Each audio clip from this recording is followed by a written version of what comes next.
What's up, fam? It's Jay back at it again with another video, and today I will be reacting to this YouTube channel called Wrld. They just released a video called "The Sad Story Behind Juice WRLD's Overdose." I don't know if this is actually true information, but it is interesting, so let's get right into this video.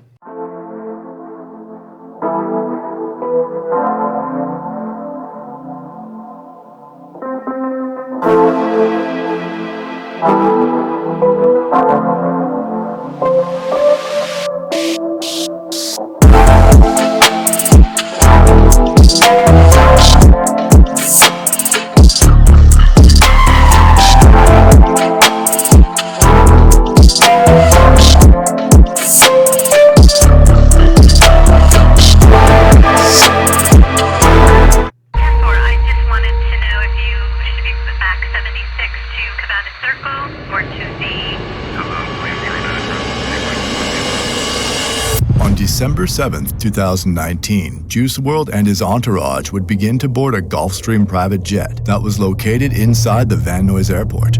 The private jet would eventually take off at 8:23 p.m. PST, with its final destination being the Chicago Midway International Airport.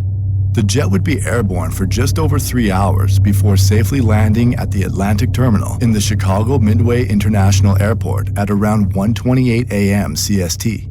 But little did Juice WRLD know that the Department of Homeland Security, the FBI, and the Gang Investigation Federal Task Force were waiting for them to land. After landing, Juice WRLD and his entourage were confronted in the lobby of the Atlantic Aviation Building by 3 FBI agents, a canine officer, as well as Officer Romero of the Chicago Police Department's Gang Intelligence Unit. Authorities would then immediately request Officer Mazzillo to have his canine perform a narcotic search on all of the luggage that was on board the private jet, which was already conveniently loaded on 2 separate luggage carts in the lobby. The canine immediately detected narcotics in the luggage on the first cart.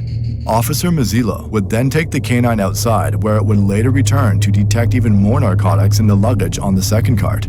Authorities would then notify Juice WRLD and everyone else that was on board the private jet that the canine detected narcotics in the luggage and that the suitcases were going to be opened and searched.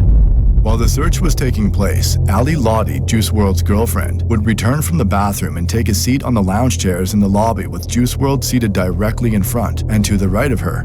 Juice WRLD would then slowly turn around to face Ali Lottie and let out a deep loud screech before throwing his arms in the air and falling to the ground. Juice WRLD would then begin to convulse on the ground while blood leaked from his nose and mouth. Ali Lottie began to scream for help. Chicago police officers Michael Botica and Daniel McAuliffe would then claim to immediately start helping Juice WRLD by rolling Juice on his side to help with his breathing. Officer Botica would then call for the Chicago Fire Department while a Homeland Security Investigations agent gave Juice WRLD 2 shots of Narcan.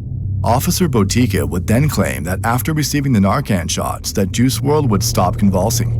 Juice WRLD was then transported to the Christ Hospital in Chicago by the Chicago Fire Department paramedics, while the authorities would uncover 41 vacuum-sealed bags containing 70 pounds of marijuana and 6 prescription bottles of codeine.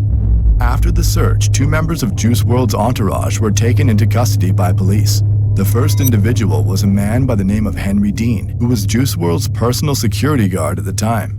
Henry Dean was never on the private jet, but was waiting for them to land at the Chicago International Airport along with a limousine service to pick Juice WRLD and his entourage up in.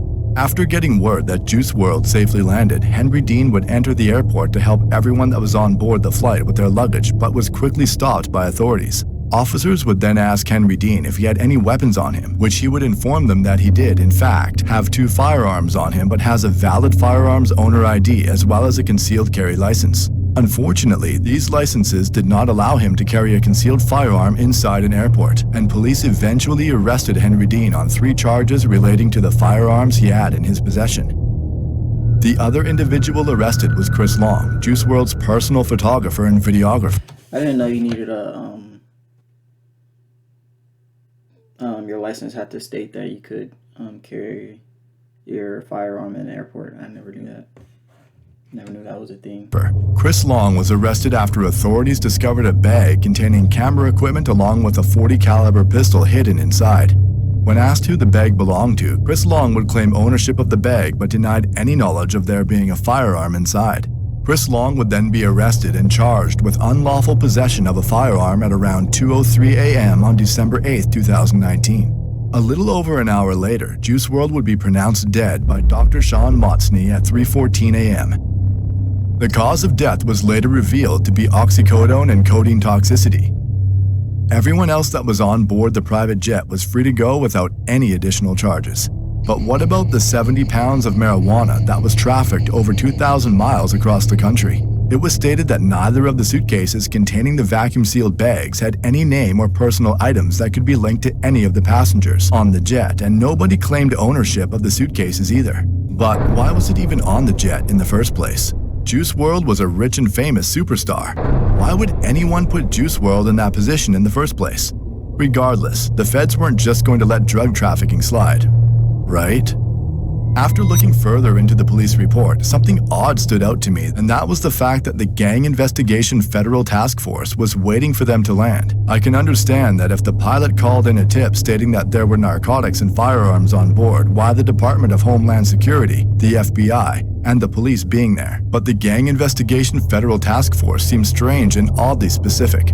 I began to do more research, where I eventually discovered that just 6 days before Juice WRLD's sudden overdose, the Chicago Tribune released an article claiming that the FBI is in town to investigate the death of a Chicago rapper who went by the name of Shoota Shells. Shoota Shells was a member of a Chicago gang called Black Mob, and back in 2017 released a song on YouTube titled Death of 150, which was a brutal diss to a rival gang. The rival gang targeted in the song goes by the name of No Limit, with its most well-known members being rappers G Herbo and Lil Bibby. Lil Bibby is also the owner of Grade A Productions, a record label Juice WRLD was heavily involved with since its start, and would later sign onto a multi-million-dollar joint venture deal with Interscope Records. Now, while most Chicago gang members are known to be some of the most savage individuals, Lil Bibby was different, with his main focus always being money, and was known as a big-time drug dealer who rarely dissed opposing gang members. When the Chicago drill scene started to gain traction online back in 2012, names such as Chief Keef, Lil Durk, G Herbo, and Lil Bibby were some of the biggest in the industry. Juice WRLD, who grew up in Homewood, Illinois, a Chicago suburb just 30 minutes south of where Lil Bibby is from, became a huge fan of the drill scene, and when Lil Bibby showed interest in Juice WRLD, he signed him almost immediately despite having similar opportunities to get into the music industry. After signing, Juice WRLD, who had no gang ties prior to meeting Lil Bibby, was now acting as if he was a lifelong No Limit gang member, and began involving himself in very serious situations that had absolutely nothing to do with him. For example, Juice WRLD would start dissing a guy by the name of Posto.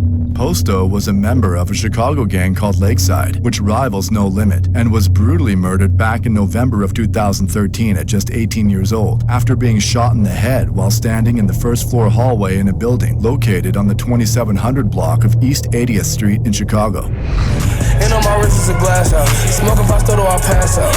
What you say about Pasto? This is a dirty ass out. Juice WRLD would also diss another No Limit rival who went by the name of Lil Mister. Lil Mister was a well-known Chicago drill rapper and a member of a Chicago gang called Wooga World. On March 15, 2019, Lil Mister was fatally shot in the head after a drive-by on the 7400 block of South Harvard Avenue. He was only 24 years old at the time of his death. We say we smoking on Ghost, smoking on Katie Peck and Pasto and Mister the most. Man, I'ma kill you know it though. In addition to all that, Juice WRLD also began to drop rakes, which is a gang sign used to disrespect anyone affiliated with the Gangster Disciples. Hey, we dropping them bitches and we phone.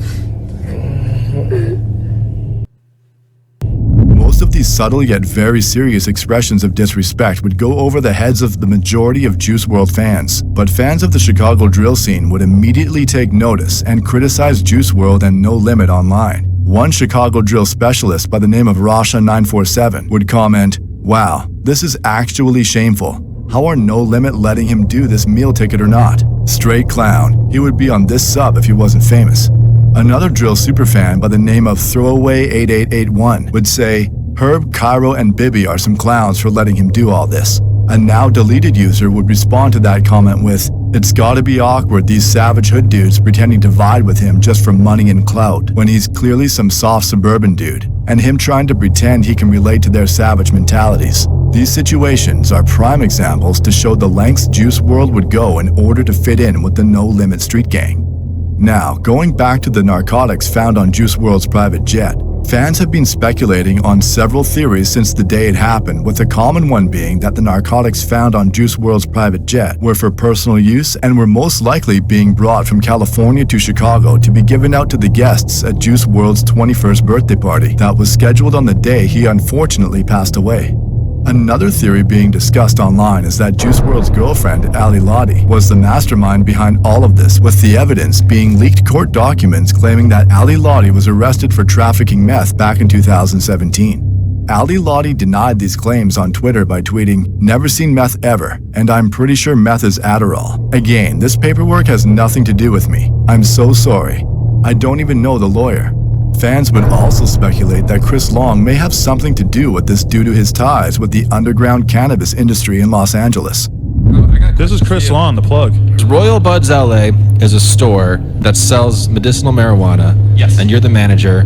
Who owns it? Or can you talk about that? Some guys own it. So you really can't talk about who owns it? I'm not gonna.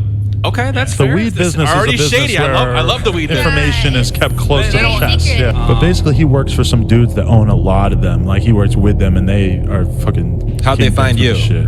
And others, more specifically the Chicago drill scene, would speculate that No Limit was behind all of this the whole time, with one highly upvoted comment in particular stating, "Juice WRLD was getting extorted, even though some people like to deny it." Another user would respond shortly after saying, "Thank you. Why would Juice WRLD be traveling on a jet with so much weed? No Limit was using him as a crash dummy. He just so happened to be a superstar." We will likely never know why and how the situation came to be, but at the end of the day, 70 pounds of narcotics were found in the luggage on board the private jet, with the Gang Investigation Federal Task Force in particular waiting for Juice WRLD and No Limit to land. Dang, that's crazy.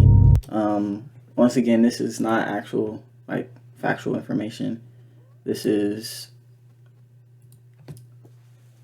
literally, he just pulled it up, just doing his research into it. Pretty convincing in my opinion. Somewhat, just a little bit. Some things were a hit and a miss, but he did his research pretty good. Not even gonna lie. But if you want to dive into this video a little bit more, the link will be in my description box down below. Definitely check out the channel. They have a lot of interesting stuff. But without further ado, thank you so much for watching. Don't forget to like, comment, subscribe. I'm going to catch y'all in the next video. I am out of here. Peace.